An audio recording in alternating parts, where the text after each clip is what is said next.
WH goes all out to win Syria strike support ahead of Tuesday's speech. Vertical bracket Fox News menu. FoxNews.com. Politics. Search. Sign into comment. Politics home. Executive. Senate. House of Representatives. Defense. Judiciary.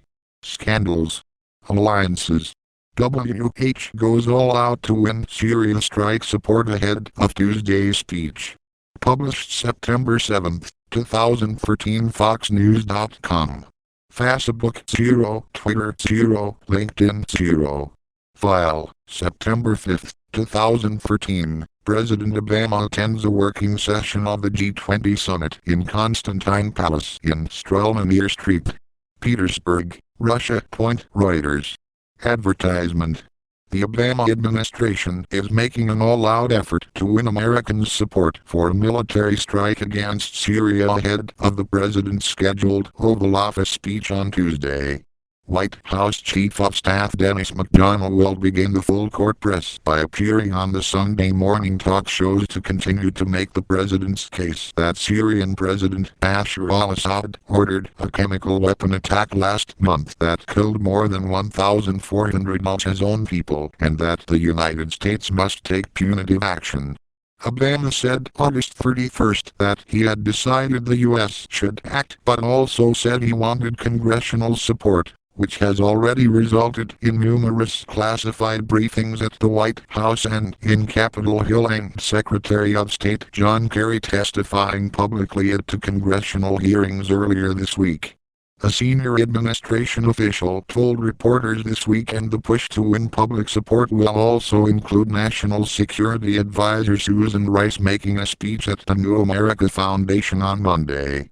The speech will take place the same day another classified briefing is scheduled for the House, the chamber in which Democratic and Republican congressional members appear most skeptical of a strike, despite large support from Capitol Hill leadership. With the exception of France, no other countries have supported the USA-Iran trademark's plan for a military strike.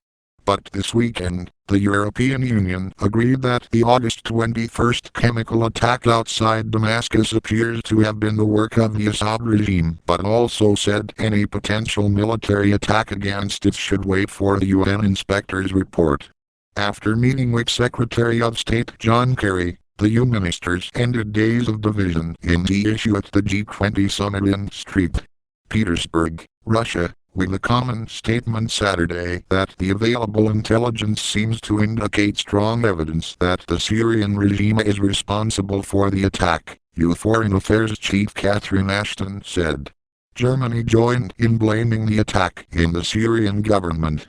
It had been the only European member of the G20 not to co-sign the statement.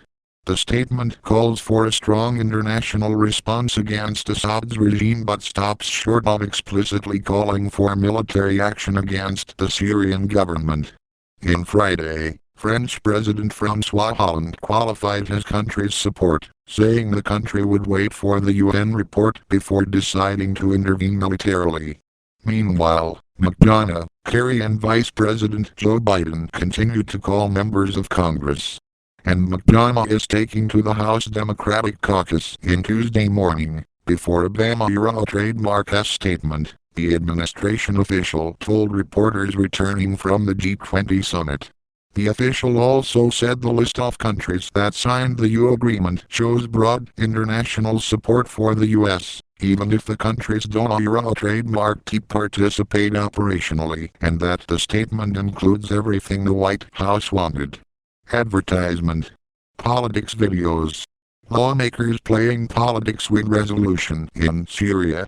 Obama left G20 summit with limited support to Syria strike. What does Obamacare mean to college students? War of words.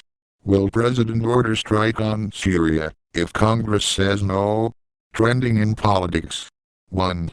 Pro-strike lawmakers mong as startling videos surface of Syrian rebels. 2. WH goes all out to win Syria support before Obama's speech. 3.